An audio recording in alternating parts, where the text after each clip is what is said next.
Hello, and welcome to another episode of Solipsist Watched. I'm your host, the Social Solipsist, and this week I watched American Hustle from 2013.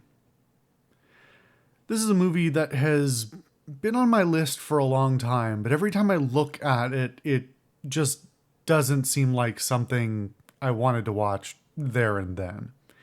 But it came up in conversation like a few weeks ago, and then just decided to jump on it because no time like the present, right? That's kind of what this whole show is supposed to be about, is just getting to eventually actually watching things.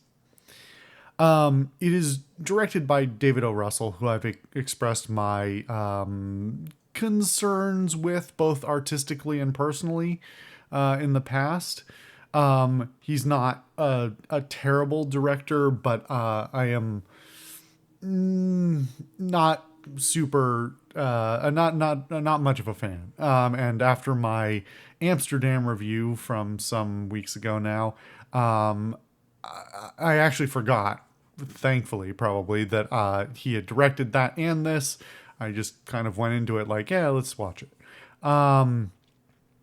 But coming back out of it after the fact, there are some things that click as I sort of go, oh, yeah, all right. This is a crime period piece set in the 70s, and launches in right at the beginning in letting you know that you're supposed to think that the characters that you are watching are kind of unlikable, kind of gross, like physically and mentally, kind of just unpleasant to look at, and just generally kind of questionable people.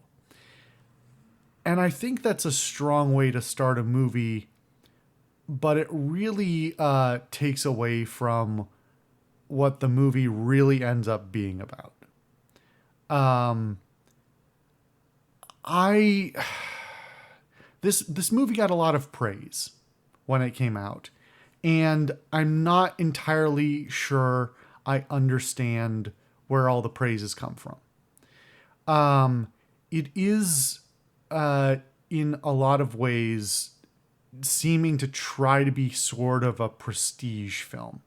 It's kind of long, over 2 hours. It is too long, but I'll get to that.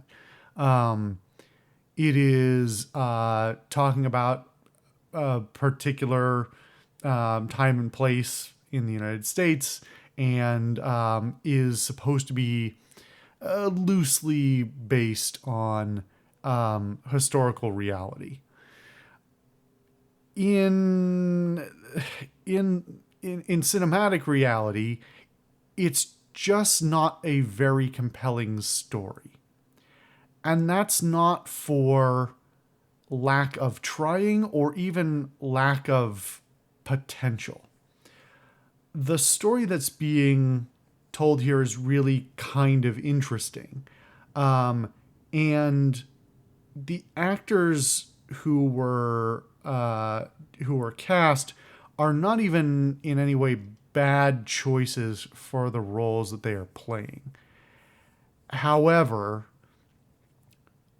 structurally the movie is kind of all over the place, and possibly most glaring is the tone. The tone at no point settles. It doesn't decide whether it is taking itself seriously or whether it is being comedic. And I am going to start here in drawing comparisons in that are, I think, inevitable, to Goodfellas. Now, I think I've talked about Goodfellas in the past. If not, the short version is I think it's a pretty good film that is more flawed than some people give it credit for. However, it is a vastly better and more interesting film than this one. It is also a long film about crime and crime associated people and law enforcement, and how those people interact with each other and the stumbling blocks in their lives. But that film, Goodfellas, does an excellent job of balancing its tone where the tension is kept up impeccably. The balance of goofy, comedic, but real things going on, and yet the real world stakes and the heights of insanity that happen in that film are work so well when knitted together into this sort of surreal storyscape of like weird events and unique characters, that I can't help but draw the comparison and make this film seem all the less polished for the comparison. This is the film has a bunch of characters in it that could be compelling, but ultimately aren't. There is very little in the way of character development or even much in the way of character depth, as I see it throughout this film. Most of the archetypes are either familiar from cinema in general or the crime genre, historical crime genre in particular, with the possible exception being Christian Bale's character, who I find fascinating as a like sort of leading role, as he's particularly like schlubby and pathetic. But unfortunately, everybody else's story, because this is structured as an ensemble piece, sort of serves to detract from what might be interesting and well performed by Bale, because there are too many archetypes, too simplistic of characters, and too much repetition. Because the overarching theme, thematic spoilers for a few seconds here, is really about a lot of different people in different situations all being well over their head and either being unwilling or incapable of extricating themselves from troublesome situations, not being able or willing to just drop things when they need to be dropped, or just let not succumb to the sunk cost fallacy, or not be able to detach themselves from their personalities getting wrapped up in things. This all sounds like an interesting and possibly compelling story, but the ultimate reality is you just get a lot of repetition, where you're just seeing a bunch of different, slightly differently pathetic people, all sort of yank each other's chains in a way that is just kind of gross. But to hop back to the tone piece for a moment, this movie has some genuinely very funny moments in it. Now, they are, I'm not going to say few, but somewhat far between. And that is sign one of the tone problems, which really culminate towards the end, where the film could do with quite a bit more levity. That doesn't necessarily mean it needs to be jokes all around, but the absurdity of the situations and the absurdity of the characters is really drowned out by this relatively straight-laced and serious tone that is maintained throughout most of the film. And it really drags the whole thing down, both in pacing and in feeling. Having a bunch of these characters who are all kind of sad and in over their heads and like these are all opportunities to play for a lighter tone that acknowledges the ridiculousness of the situations they're in. And I wouldn't want to see it devolve, as I think it probably would be if these notes had been given to the David O. Russell and the rest of the scriptwriters. Uh, I wouldn't want it to become a quippy mess. Um, there's lots of other examples, but frankly, the example I'm going to come back to for the past 10 years and the next 20 is always going to be a bunch of the MCU films where they're just trying a little too hard to be funny, and they just become scenes of people quipping back and forth to be funny, and they work okay, but they're like not great. Anyway, so what this really needs is a tone lift to remind you that these people are goofballs, and that their own failings are kind of humorous when not taken not taken so seriously and so directly. But the film, whether it intended to or not, and I imagine on some level it intended to, is too attached to its view of itself as telling a like prestige historical drama story, and being produced in a way that feels like it's trying to look for awards. In fairness, it apparently got a lot of awards, but I don't really think it probably deserved very many.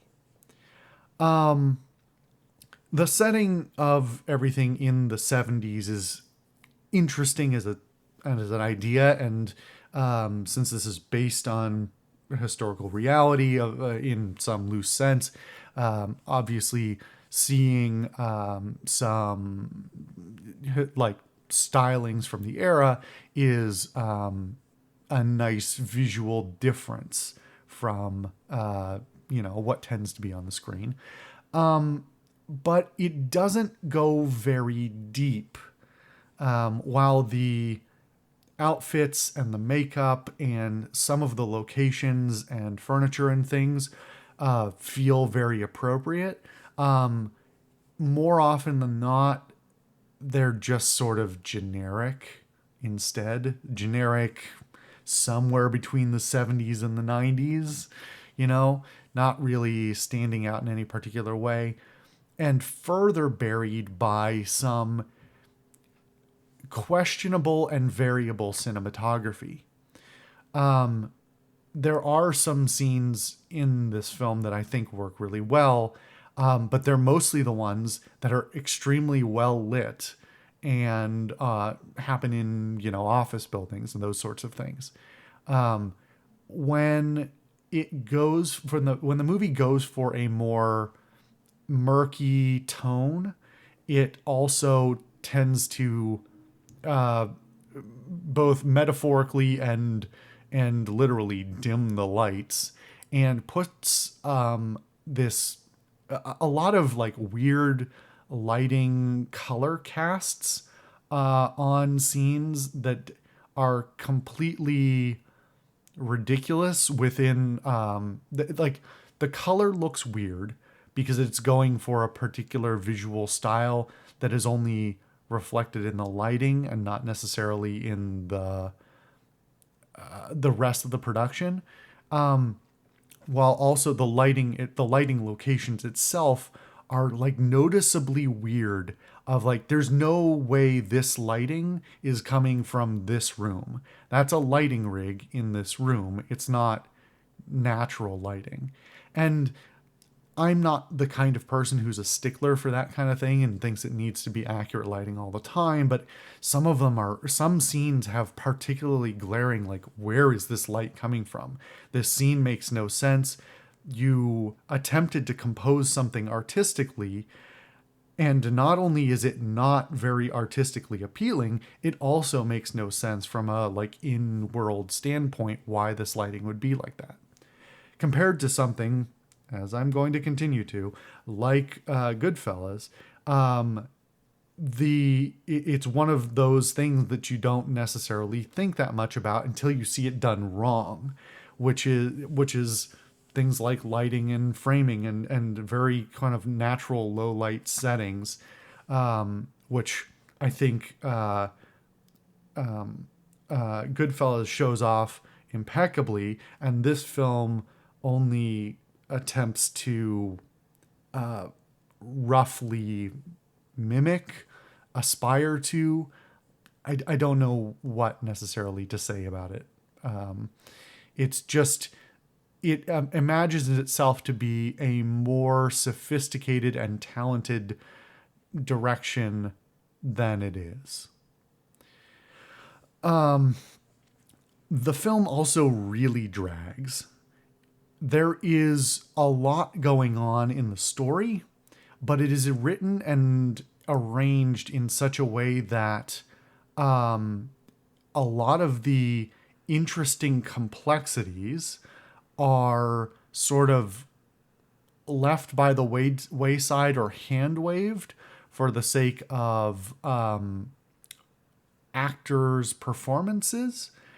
And it becomes extremely linear and seems to rely too much on how compelling it thinks its characters are.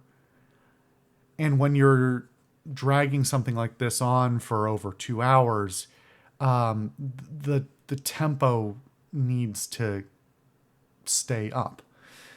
One of my biggest complaints about Goodfellas is I think it's excessively long. I think you could probably cut 40 minutes out of Goodfellas, and at least 20. And it would tighten it up in a way that would be a net benefit, despite whatever you would lose. However, Goodfellas keeps its pace all the way through, and part of the reason I have that complaint about its pace, about its length, is because that pace is exhausting. That works really well for the story they're trying to tell, and gives you the sense of the characters you're following. This, by comparison, just drags because you're like, all right, we get it. Get to the point. We could have been here like 10 minutes ago. And the arc of the story, the beats, the like important parts, the raising of stakes and things like that. All of the writing beats are there, but none of the pacing or like structurally the beats are there, but none of the writing, like the actual content of the script, nor the production and editing give you that feeling of the pacing as it is needed, and that really serves to again drag it down when it is writing a relatively heavy and uncomedic story. The rest of the production is mostly pretty okay.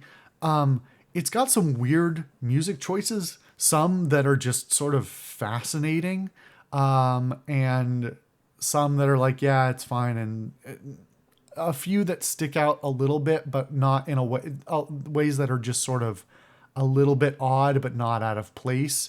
Just a little surprising to see them musically shoved into the forefront of the film rather than being sort of a background soundtrack.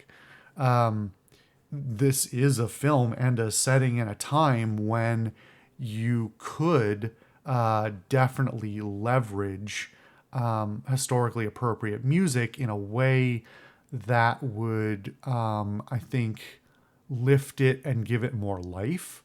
But really, the music, it's there as a score of sorts, really more so than any sort of diegetic musical content, with a few minor exceptions. Overall, I just think it drags down over the course of its runtime. and it feels even longer than it is. The production is acceptable and fine, but it's not good enough to carry the prestige it thinks that it has. And while the casting is decent and some of the performances are pretty good and a few are meh, none of them are glaringly bad, but none of them are so great or stand out from the rest of the pack. Even Christian Bale, who I think is probably the one of the better performances, he can't escape the rest of the problems with the film. It's ultimately just not as compelling as it should be. And if you're desperate for a 70s sort of conspiracy and crime kind of medium bodied film, then there aren't too many other things I can suggest unless you want to delve into things that are like a lot heavier. But I don't think that's an incredibly small niche that nobody should be aiming for anyway. Yeah, a little disappointing. Kind of a lot disappointing, actually.